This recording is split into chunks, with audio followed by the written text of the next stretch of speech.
Good morning all. কাল আমরা রাত্রে আলিপ্পিতে এসেছিলাম, ওখানেই হোটেলে ছিলাম। তো সকাল থেকেই আমরা শুরু করলাম আলিপ্পি ভ্রমণ। আর আমি কালকেই বলছিলাম যে আলিপ্পির ব্যাক ওয়াটার আমাদের হোটেল থেকে বেশি দূর নয়, তো 10 মিনিট দূরত্বে। তো সকাল সকাল আমরা হোটেল থেকে বেরিয়ে পড়েছি আলিপ্পির ব্যাক ওয়াটার দেখার জন্য। ব্যাক ওয়াটার দেখা বলতে এখানকার যে হাউস বোটগুলো আছে সেগুলোতে চেপে টোটাল ব্যাক ওয়াটারটাকে এনজয় করা। আর এখানে যে মজাটা হচ্ছে সেটা হচ্ছে অনেকটা কাশ্মীরের ভাইব পাওয়া যায়। মানে কাশ্মীরের মতো করে শিকারা যেমন চড়ে, তো সেরকম এখানেও ছোট ছোট হাউস বোট বলুন, শিকারা বলুন, সেরকমভাবে দেখা যায়। বাট এখানে ভিউটা কাশ্মীরের হয় না, এখানে ভিউটা কেরালার হয়। তো আমরা উঠে গেছি অলরেডি, আর আমাদের বোট ছেড়েও দিয়েছে।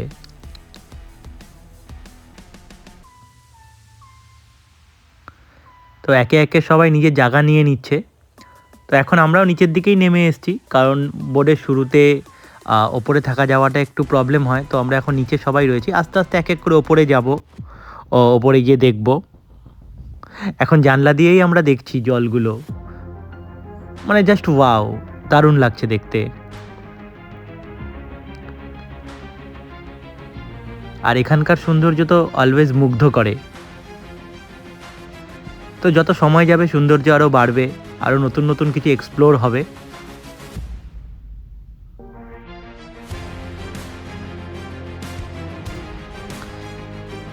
এর মাঝখানে আমি একটু পোজ দিয়ে নিচ্ছি।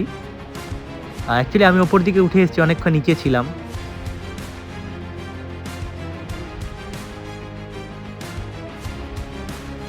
আর এখানে যাদের দেখতে পাওয়া যাচ্ছে এরা সবাই আমাদেরই লোক, মানে এই ট্যুরটা আমরা একসাথেই করছি। তো আমরা সবাই মিলেই একটা বোট টোটাল বুক করা হয়েছে, এখানে বাইরের কেউ নেই। আর এই কটা দিন আমরা সবাই একটা পরিবার, তো একসাথেই আমরা আছি। আর এখান থেকেই শুরু হয়ে গেল মনোরম দৃশ্য দেখা।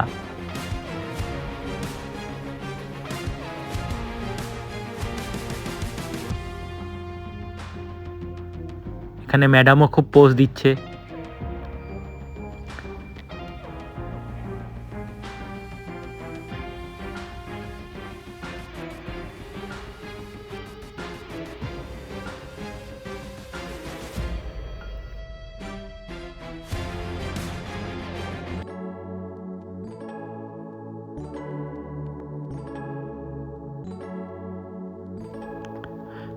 এই সৌন্দর্য যতই দেখবো ততই ভালো লাগবে, মানে ভাষায় প্রকাশ করা যাবে না। কিছু জিনিস থাকে যেগুলো ভাষায় প্রকাশ করা যায় না, তো আলিপ্পির সৌন্দর্য এরকম একটা জিনিস, মানে যতক্ষণ দেখবো মনে হবে তাকিয়েই থাকি। তো আমি যতই বলবো কম পড়বে, তাই আমার মনে হয় একটু কথা কম বলে এই সময়টা এনজয় করা ভালো। তো শুধু এনজয় করি, শুধু মুগ্ধ হয়ে তাকিয়ে থাকি জলের দিকে।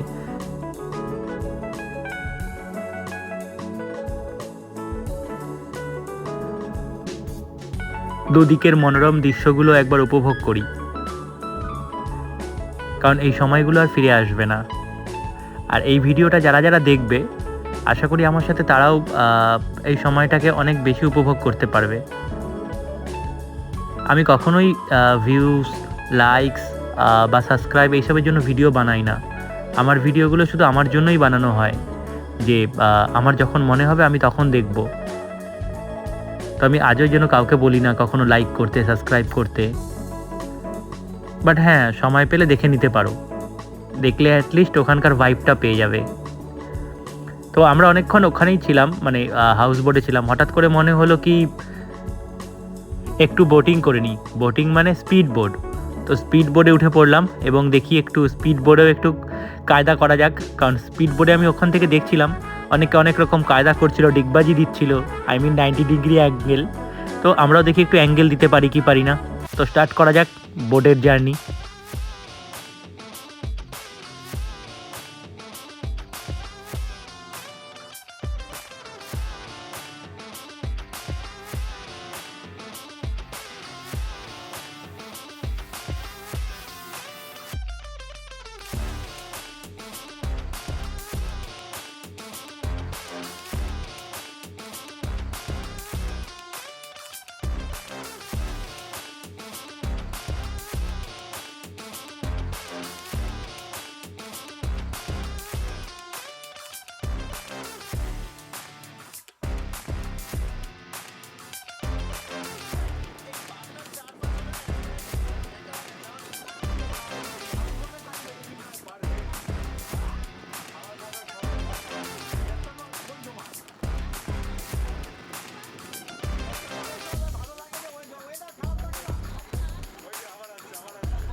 তো আমরাও বোট নিয়ে অনেক কায়দা দেখালাম, কায়দা দেখিয়ে এখন এগিয়ে যাব আবার হাউস বোটের দিকে। তো এই আমাদের স্পিড বোট চলে আসছে আমাদের হাউস বোটের দিকে। বাস আবার শুরু হাউস বোটের সেই জার্নি, মনোরম জার্নি যাকে বলা যায়। অ্যাডভেঞ্চার বলবো না, এখানে মনোরম বলবো, কারণ চারিদিকে শুধু সৌন্দর্য আর সৌন্দর্য। ওয়াও, জাস্ট মনে হচ্ছে যেন ক্যানভাস। বাট হ্যাঁ, শুধু তাকিয়ে থাকতে ইচ্ছে করছে, তো তাকিয়েই থাকি, কথা কম বলে।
যাই হোক, আমাদের শেষ হয়ে গেল হাউস বোট রাইড। এখন আমরা নামবো, জাস্ট নামার অপেক্ষায়। এবার এখান থেকে শুরু করলাম আমাদের নেক্সট জার্নি, মানে পরের গন্তব্য পেরিয়ার। পেরিয়ার হলো কেরলের একটা ছোট্ট হিল স্টেশন, যেখানে পাহাড়, ঝর্ণা, জঙ্গল তিনটেই দেখা যায়। তো আমরা ওদিকে এগিয়ে যাই। হ্যাঁ, বাট এটা বলতে পারি, যখন আমরা পেরিয়ারের দিকে এগিয়ে যাব না, তখন অনেক সুন্দর মনোরম দৃশ্য দেখতে পাবো। যেমন আমরা আলিপ্পিতে ব্যাকওয়াটার দেখতে পেয়েছি, এখানে আমরা ঝর্ণা দেখতে পাবো, এখানে আমরা জঙ্গল দেখতে পাবো, এখানে আমরা পাহাড় থেকে নেমে আসা ঝর্ণা দেখতে পাবো। মানে আমি যেদিকেই তাকাবো শুধু প্রাকৃতিক সৌন্দর্য।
আমরা এভাবেই পেরিয়ারের দিকে এগিয়ে যাচ্ছি।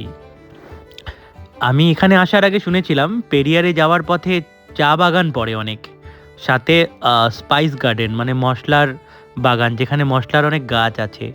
এছাড়া কিছু আয়ুর্বেদিক ওষুধের গাছগাছলাও এখানে থাকে। তো আমার মনে হয় আশেপাশেই আমরা এসে গেছি পেরিয়ারের। তো হয়তো একটু পরেই চোখে পড়বে চা বাগান বা স্পাইস গার্ডেন।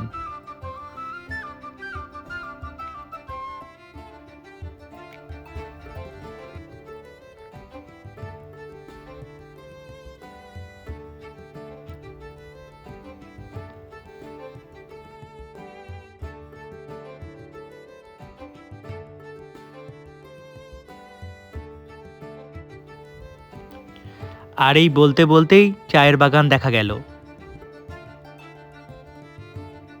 যথেষ্ট বড় চায়ের বাগান এটা, আর এরকম অনেক চায়ের বাগান আছে এখানে।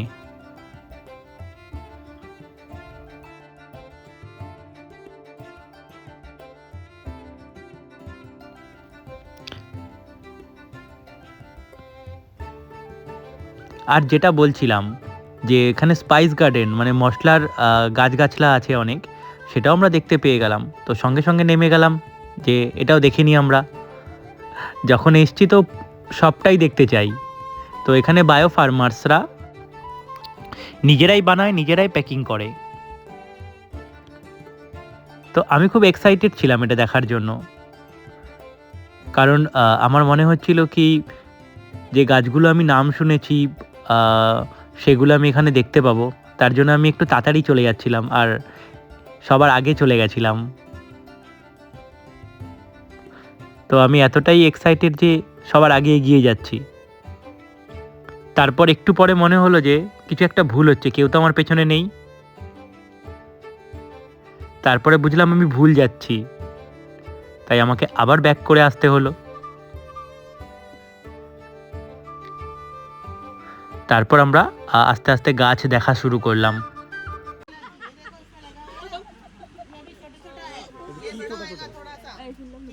ओके थोड़ा सा और बड़ा होगा। ये इलायची पहले इसके में से फूल आता है, फूल आने के बाद में इलायची लगता है।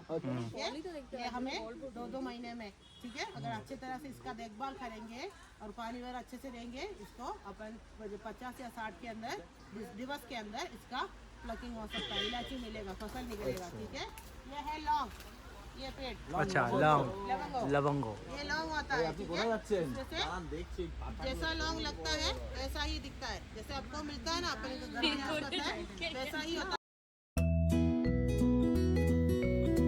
উনি খুব সুন্দর করে বোঝালেন, আমরাও সেটা ভালো মতো বুঝলাম। বুঝে আমরা আস্তে আস্তে ফটো তোলা শুরু করলাম। ফটো তুলে ওখান থেকে বেরিয়ে আসলাম। তো বেরিয়ে এসে আমরা আমাদের হোটেলের সামনে চলে এসেছি। আজকের রাত আমরা পেরিয়ারের এই হোটেলেই থাকবো। তো দেখা যাক আজকের হোটেলটা কেমন হয়। আগের হোটেলগুলো যথেষ্ট ভালোই পেয়েছি, তো আজকের হোটেলটা আশা করছি ভালোই হবে। তো দেখে নিই আজকের হোটেলটা কেমন হয়। এই হলো আমাদের রিসেপশন এরিয়া, বাদিকে রিসেপশন।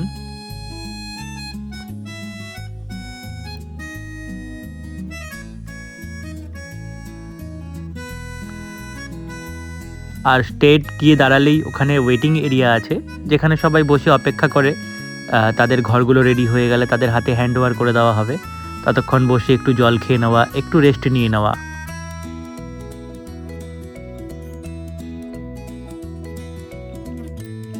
তো আমি আমার ঘরের চাবি পেয়ে গেছি। তো এখন এগিয়ে যাই আমার নিজের ঘরের দিকে, দেখি আমার ঘরটা কীরকম। তো আজকের ঘরটাও ঢুকলেও মনটা যথেষ্ট ভালোই হলো, কারণ আজকের ঘরটা অনেকটাই ভালো ছিল।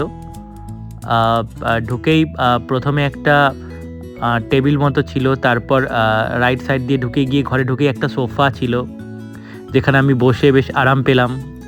তার অপোজিটে একটা বেড রাখা ছিল, যেখানে 2 থেকে 3 জন ভালো মতো শোয়া যাবে, আর যথেষ্ট নরম ছিল, সেটাও আমি চেক করলাম। একবার নয় 5 বার চেক করলাম। তারপর বেলকনিটার দিকে গেলাম। যেহেতু পাহাড়ি অঞ্চলের বেলকনিটা খুব ইম্পর্টেন্ট হয়, কারণ বেলকনি দিয়ে পাহাড় দেখা বা পাহাড়ি হাওয়া নেওয়ার একটা অনুভবটাই আলাদা হয়। তো পাহাড়ি যে ওয়েদারটা সেটা ফিল করার জন্য বেলকনিটা খুব দরকার। আর টয়লেটটাও যথেষ্ট ভালোই ছিল, ছোটোর মধ্যে হলেও পরিষ্কার পরিচ্ছন্ন ছিল। ওভারঅল ঘরটা যথেষ্ট ভালো ছিল।